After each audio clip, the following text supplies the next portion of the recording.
এটা হচ্ছে আমার লাউ এবং জালি কুমড়ার নতুন প্রজেক্ট। যে পুকুর পাড়ে, পুকুরের চারপাশ দিয়ে এভাবে নেট দিয়ে করলাম।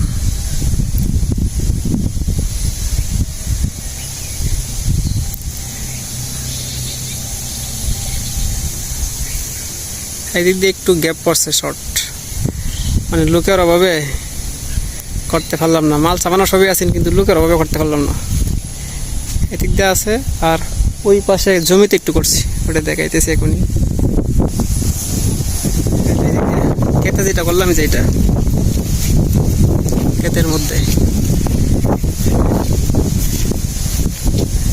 এখানে যতটুকু করছি, সামনে আরো অতটুক খালি আছে। ওই যে ওই পাশে এর চেয়ে বেশি জায়গা খালি আছে, আর ওই দিক দিয়ে আরো 5 শতাংশ জায়গা খালি আছে।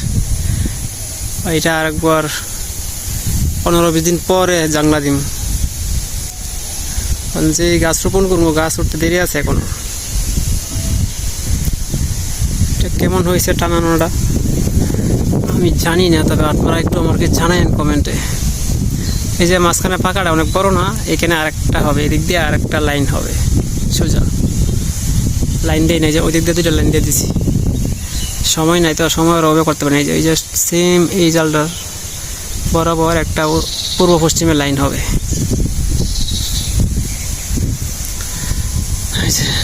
এটা হচ্ছে 450 টাকা কেজি আনছি নেটটা, লাইলং সুতাটা। আর যে প্লাস্টিকেরটা, এটা হলো গিয়ে 440 টাকা, নীল কালারের।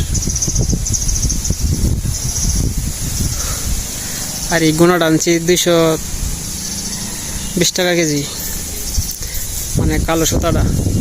আর এটার মধ্যে আরেকটা আছে 7 মালের লাইলংয়ের, ওইটা হচ্ছে গিয়ে 420 টাকা কেজি। টোটালে এখানে বাঁশ, প্রতি বাঁশ বাজার থেকে আনলে হয়তো বা 120 টাকা, বা কিছু কিছু বাঁশ 150 টাকা লাগতো। আমাদের নিজের জারের বাঁশ তো, তাই টাকা লাগে নাই। সব মিলে হিসাব করলে এই পুকুরে আর এই জমিটাতে আমার প্রায় 15,000 টাকা খরচ এই পর্যন্ত। টোটাল হিসাব করলে এখানে 20 শতাংশ জমি হয়ে যাব। 20 শতাংশ জমির মধ্যে নেট, তারপর জনবল, বাঁশ সব মিলাইয়া প্রায় 14 থেকে 15,000 টাকা খরচ আমার। আমি সবার কাছে আশা করব এবং আশাবাদী যে প্রত্যেকে আমার জন্য দোয়া করবেন, যেন এখানে আল্লাহ তাআলা সফলতা দেয় আমাকে।